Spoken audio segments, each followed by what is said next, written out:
Hey, it's Michael Kosta. This is the Tennis Anyone podcast. How you doing? It's Tuesday, October 8th. It's a beautiful day in Brooklyn. Summer is sticking around. Mosquitoes are sticking around. One of the worst mosquito summers I've ever been a part of. And that is coming from a Michigander where people spray toxic chemicals on their lawns every summer because that's better than being eaten by mosquitoes. But I've got that sweet mosquito blood. Mosquitoes love my blood. If I was living in a world of vampires, which, by the way, I just watched, speaking of vampires, Salem's Lot, the new version on Max, which I guess is a remake of a 1979 Salem's Lot, which also there's a Salem's Lot 2. Anyways, my point is, love a good vampire scary movie. Love that we just accept in our entertainment that vampires, that we know what the rules are, that you have to kill them with a wooden stake. Why is that a rule? That Christ, the cross repels them, but just fun. And this is a Stephen King book adaptation. Is that right? Is that true? Maybe. He's an executive producer, and I think it's based on his book. But does that mean he wrote the book in 1979? Maybe. Fucking guy's been writing a lot of stuff. What I like about this movie was it's this town in the 70s, and it gets taken over by vampires, and there's a lot of shots of Main Street, and when the vampires are there and it looks decrepit and it looks washed up and it looks like a town doesn't have any hope. And what's nuts about today, as someone who travels the country, as someone who explores on my motorcycle, as someone who drives through Pennsylvania and New York and Michigan and everywhere I can, and not to take the highways and take the back roads, is those towns feel like they're filled with vampires. I guess these towns back in the day were filled with commerce and retail shops. But I mean, if you're not near the main highway anymore and you don't have a university, Walmart has fucked up your downtown. There's no real reason for a young person to stay in these small towns. I'm saying this is bad. This is too bad. I go to all these little towns in Pennsylvania, and it's like, where was the industry? I guess it was manual labor, coal, quarries, rocks.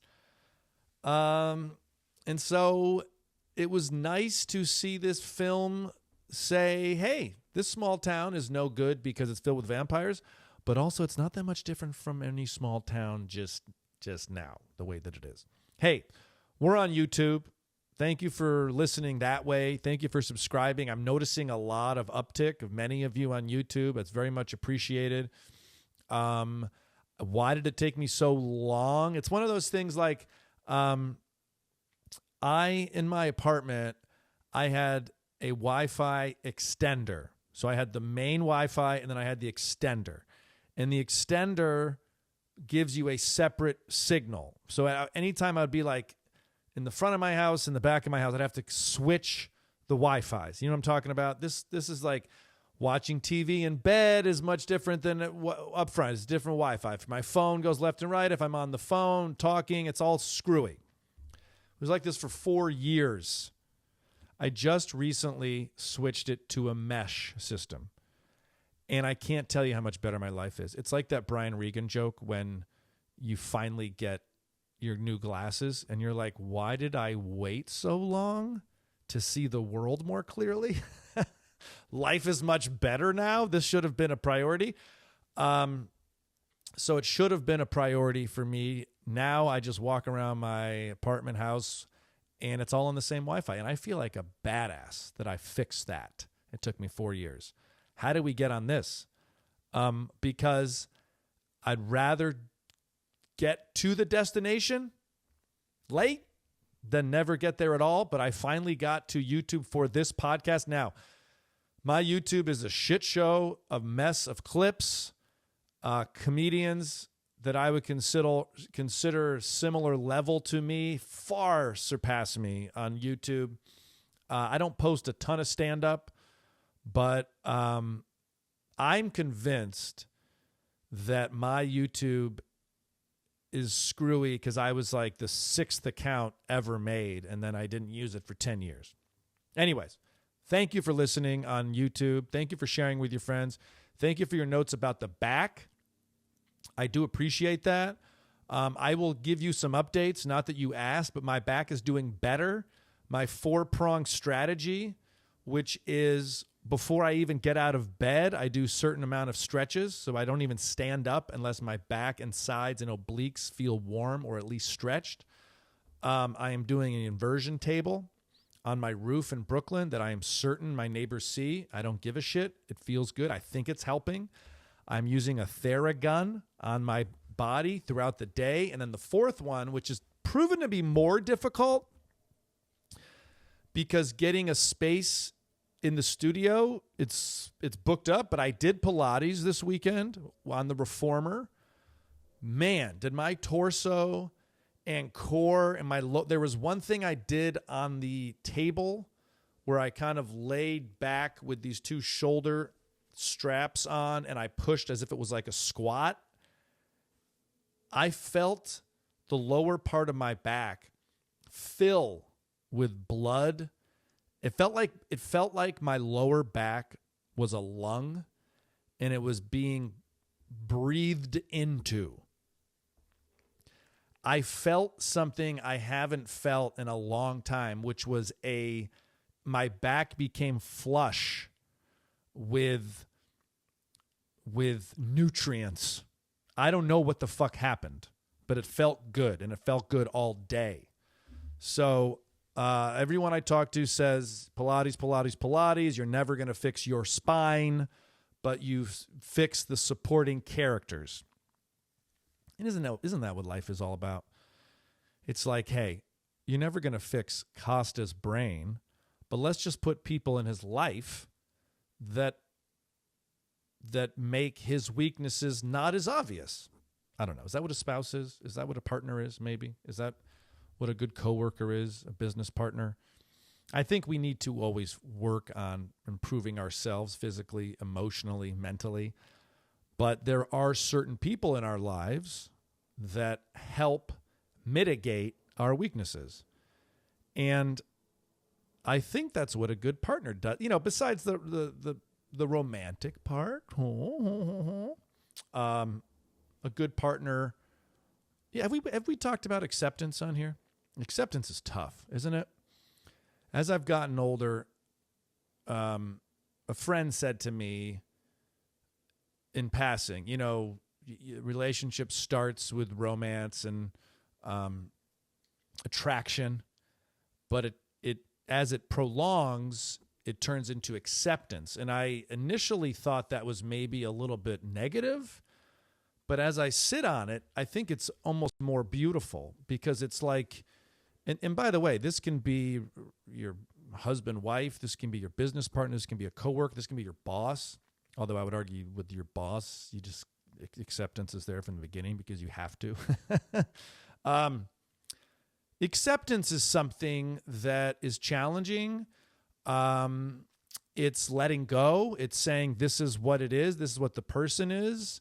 I still care for them. I still love them, even though I know these things about them. It's hard in today's political environment. You can't sit here and tell me to accept Speaker of the House Mike Johnson. I don't have to accept him. He's not in my life as a friend or a dad figure. But I think those people in our lives that we care about deeply and love unconditionally, another tough word. But let's think about acceptance. Let's think about that. I accept that. Let's think about that. And by the way, I'm talking to me right now. I'm looking in the selfie camera right now. But you know, I had a therapist say, what was it? Going to the hardware store for oranges. We all do this, right? We do something and we expect someone in return to respond a certain way, knowing they won't because they never have, and that's not who they are.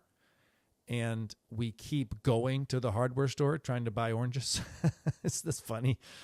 But it connected with me. Why do I keep going to the hardware store to buy oranges? Go to the fruit stand to buy oranges. You can interpret that a lot of different ways.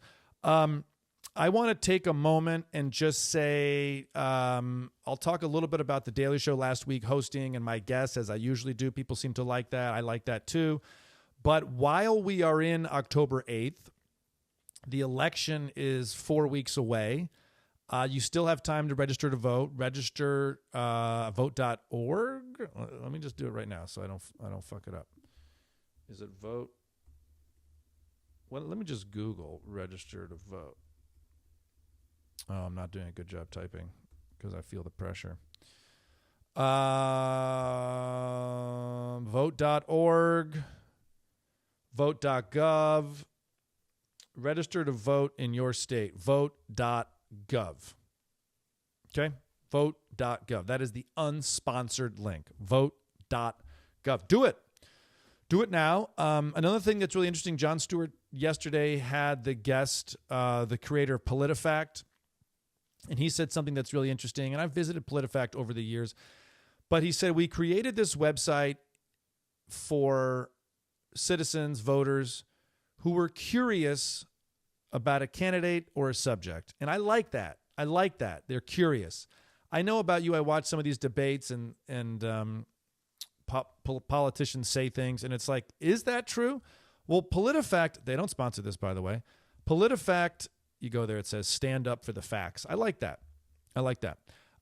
You either are true, mostly true, false, mostly false, or pants on fire, and there might be a half true. There's also a half true. So you got pants on fire. That means you're a fucking liar. That's like Trump saying they're eating the cats and dogs.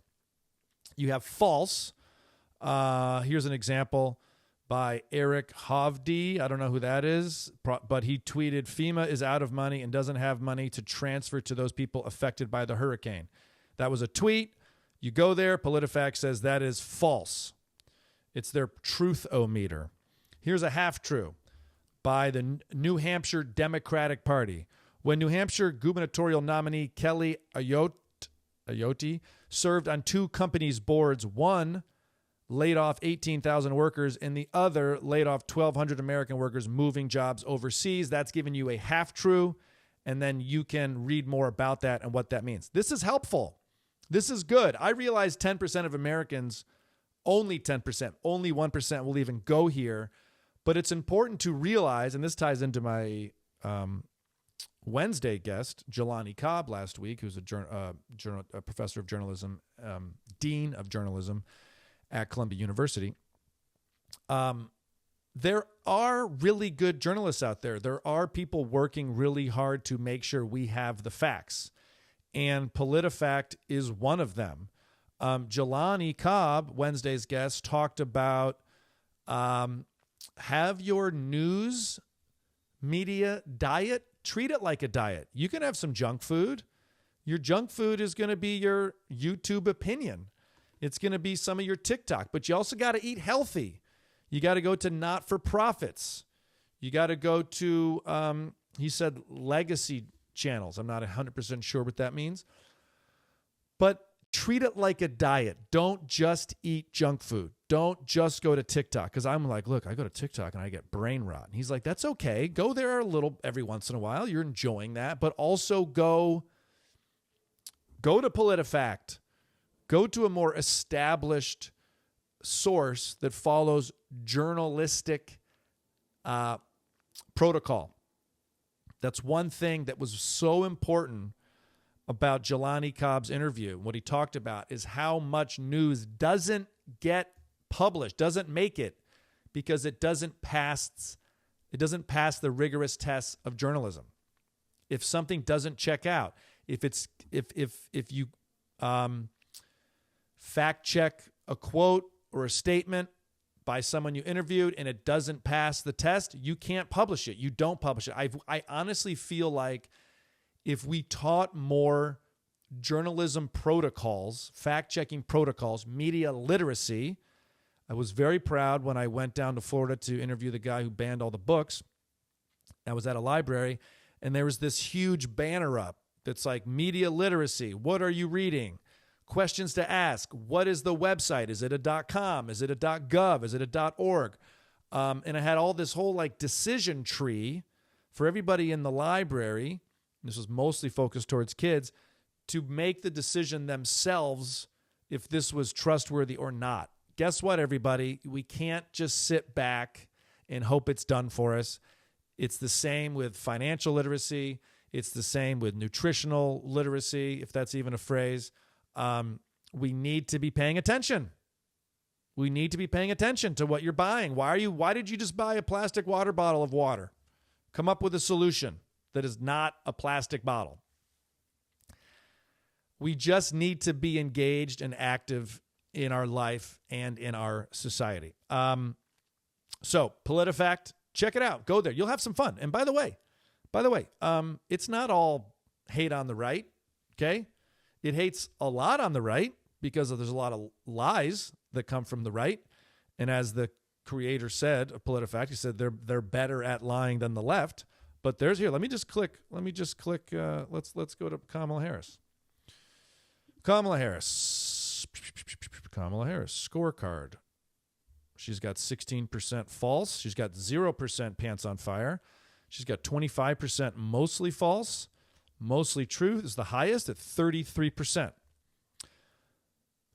Donald Trump said he was going to allow Medicare to negotiate drug prices. He never did. We did. PolitiFact gave that a true. This one is mostly false. Even before the pandemic, Donald Trump lost manufacturing jobs by most people's estimates at least 200,000. Mostly false. So then you click that, and PolitiFact breaks it down. Kamala Harris exaggerates scale of pre-pandemic manufacturing job losses. And it says, if your time is short, and it has this structured into 3 bullet points. It's beautiful. U.S. manufacturing tipped into downturn at least before the 2020 start of COVID-19 pandemic, according to measurements of jobs and counts. The pre-pandemic job loss was 48,000, about 1/4 of the figure Vice President Kamala Harris cited during her MSNBC. See, look, it makes it so easy.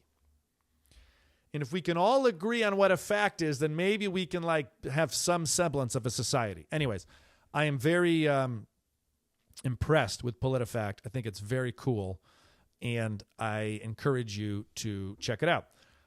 Wednesday's guest was Jelani Cobb. Tuesday was Paula Ramos, and I kind of talked about it on the podcast last week, the book called The Factors, about how the Latino population in America has really increased in its support of Trump and far right. Really interesting.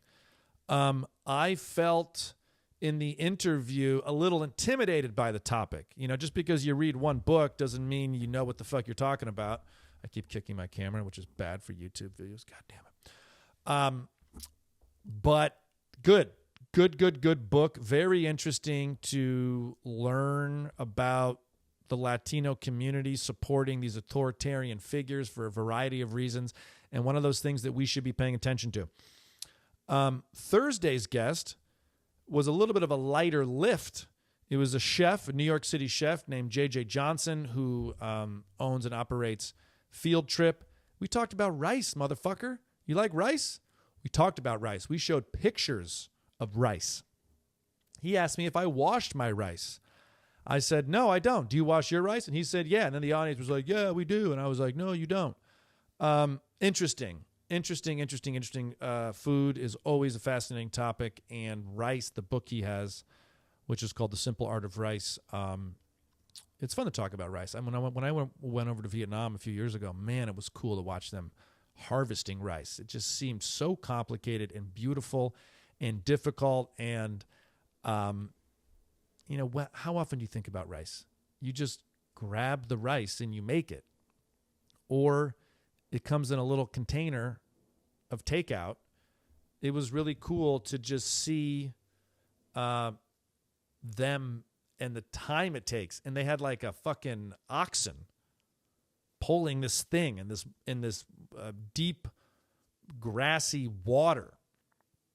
And I learned that was the start of the rice plant. And that's there for a couple months or something. They pull that out and they plant it somewhere else It takes so much time and energy and effort. And yeah, it was fun to talk to JJ Johnson about rice.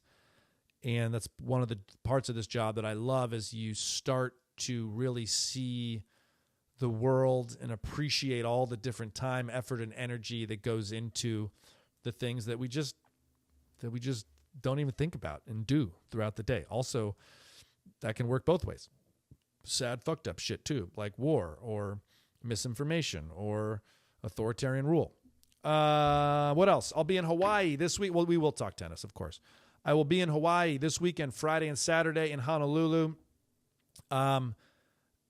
It's always strange promoting for a small island show, because the only people it pertains to are Hawaii people or Hawaiians. But if you know any friends in Hawaii, if you're visiting Hawaii, I'll be at the Blue Note Jazz Club. Is it jazz? It's just called Blue Note. In Honolulu, 2 shows Friday, 2 shows Saturday, flying back to Brooklyn the next day. Thank you. That'll be fun. More tickets available for other shows. We got Minneapolis, we got Chicago, and we got DC in November. Check it out. More dates coming. michaelcosta.com. Coco Gauff won the China Open. Is that what it's called? The China Open in Beijing. I didn't know that. She won 1-3 in the final over Muchova. Prize money $585,000. There's not scores for her semifinal against Badosa. Was it a walkover? No, I just pressed the wrong thing. All right, so let's go through the scores. Let's go to the finals. All right, so Coco Gauff beat Badosa 6-2 in the third in the semis. Muchova beat Zhang 6-3, 6-4 in the semifinals. That's a good run. Probably wanted to win the tournament because she's Chinese. It's in Beijing. Coco Gauff wins the final 1-3. Now, the women are now playing again in Wuhan, which is a city I didn't know much about until a couple years ago. This is another 1,000. Is it? I did my fucking research. I promised you I did. I'm going back. Wuhan's a 1,000. There we go. Boom. So that's coming right up again. The men are in Shanghai. Rolex Shanghai Masters. Let's go through the round of 16. Yannick Sinner plays Ben Shelton. Would you want to play Ben Shelton indoors? Tsitsipas versus Medvedev. Tsitsipas is 10 in the world. Medvedev is 5. Alcaraz versus Monfils. Alcaraz just beat Sinner in the finals of last week, which I forget where that was. Tommy Paul, Makic, Mensik versus Dimitrov. Saufalin versus Djokovic, who's playing. Taylor Fritz versus Rune. Rune 12 in the world. Goffin versus Zverev, who's 2 in the world.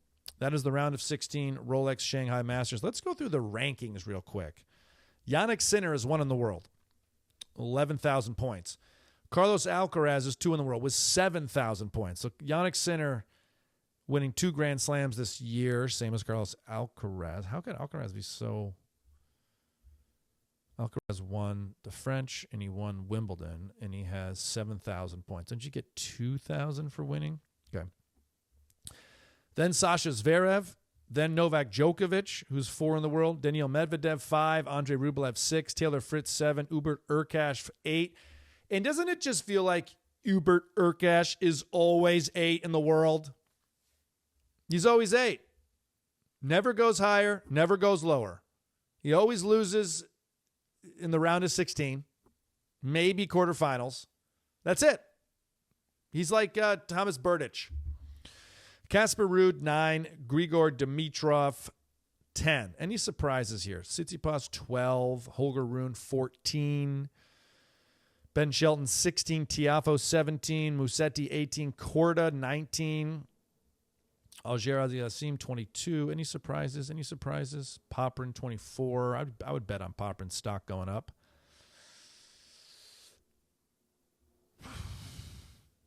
Renan Nakashima, 35. Wow. By the way, Rafael Nadal, I will be ready Nadal reportedly commits to competing at Davis Cup finals. Remember, the last time we saw Nadal play was at the Olympics doubles. Maybe he'll play doubles? According to Spanish Davis Cup captain David Ferrer, Rafael Nadal will play for Spain in November at the 2024 Davis Cup Finals 8 stage in Malaga. The last time Nadal was on the tennis court was in Paris for the Olympics, where he played doubles with Carlos Alcaraz. He's trying real hard. People that I have talked to that are professional tennis players in the top 100 have told me that no player will have more difficult time transitioning out of tennis than Rafael Nadal. They compared it to that Bjorn Borg situation where, and I don't really know what happened to Bjorn Borg, but like, and he also retired very early, 27 maybe. What age did Bjorn Borg retire? 26. So it's nothing at all like that. What am I talking about, you fucking idiot? God, get your facts right. Tennis is so all-consuming for him that this is going to be a very difficult transition. I don't know why that would be more difficult for him than, say, Novak Djokovic or Roger Federer. You do get the sense Federer's a little more well-balanced, but still, Nadal comes from, he likes to fish. He's got a yacht. Just go hang out on there. Got kids, right? I think. So pretty wild. Rafael Nadal says he'll be ready for Davis Cup. Of course, I'll be tuning in to that. Because when are we going to see Rafael Nadal play again? By the way, this logo looks good right here. Huh? I was worried about that. I'm happy. It looks good. It's not too in your face. You don't have to put it in post. It's just right there. Boom. That's for you.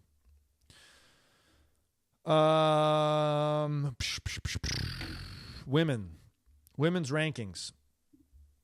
Let's go do it. Let's do it. Rankings. Boom. Women.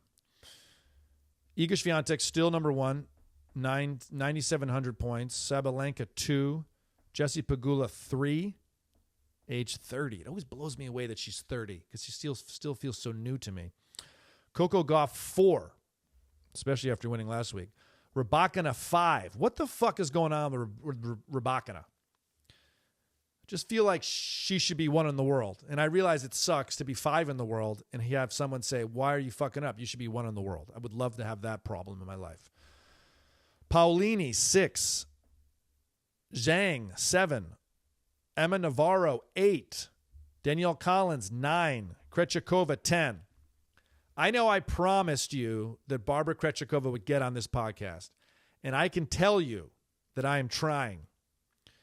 And I can tell you that she has an unread direct message from me and her Instagram account. Barbara Krejcikova, if you ever listen to the Tennis Anyone pod, I want you on this podcast more than anybody else because I like your style. You seem like a nice person. I like that you won Wimbledon and French Open. Those are your only 2 Grand Slams at this point. I love your backhand. I love that you prioritize doubles. I want to chat. Any other surprises here? Ostapenko 14, Badosa 15, Vekic 18, Andreeva 19, Madison Keys 20. Ladies and gentlemen, register to vote. Thank you for watching The Daily Show. We did a live show on Tuesday. I think it went great. I got so much positive feedback. It was so fun to do the live show. It reminded me so much of a late night tennis match I used to play in the Futures or the very low level tour level or even a challenger. It just, there's just a different intensity. It's happening right now. Mistakes are live. Greatness is live. It's just you breathe and it's just everyone's tied in together. Everyone's in sync. And it's fun to be in the rewrite room polishing the script. And you look at your watch and it says 10:58 and you go, holy shit, 2 minutes from now, I'll be sitting at the desk running the show. So I was like, I got to go get my jacket. And they're like, you have 90 seconds until you're on air live. So go get your fucking jacket. I like that. It reminds me of sport. It feels like sport. so much of showbiz and art is subjective, and publicity and marketing and convincing people that it's good. But there's just a lot less bullshit with live. We're starting at 11, whether you're there or not. I fucking love that. And I always think of when Novak Djokovic was deported out of Australia, and they asked him about it. And they asked him about the Australian Open going on without him. And he said, what? Of course it's going on without me. The Australian Open and all of this goes on without me. Tennis goes on without me. I hope I'm a part of it. But if I'm not here, the tournament still happens. And it's just such a fucking awesome championship mindset and a humble mindset. I'm here to win this motherfucker. I'm going to do a great job. I'm going to give it my all. But I'm fully aware that this tournament is bigger than me. Hosting the Daily Show live, I want to do a great job. I want to make awesome jokes. I want to make a point about our society. But I'm fully aware that if I'm not in that desk at 11, they're running it. And someone's going to be sitting there. Ladies and gentlemen, game, set, match, Kosta. Please leave a rating and a review wherever you listen to this podcast. Follow us on YouTube. That's super helpful. Share it with your friends. I'll be in Hawaii this weekend. I'll be in D.C. in November. I'll be in Minneapolis and Chicago, small theaters in December. We're working on 2025. Thank you for your support. Register to vote. Give blood. Serve on a jury. Game, set, match. Kosta. Hewitt Hercash. Come on, bro.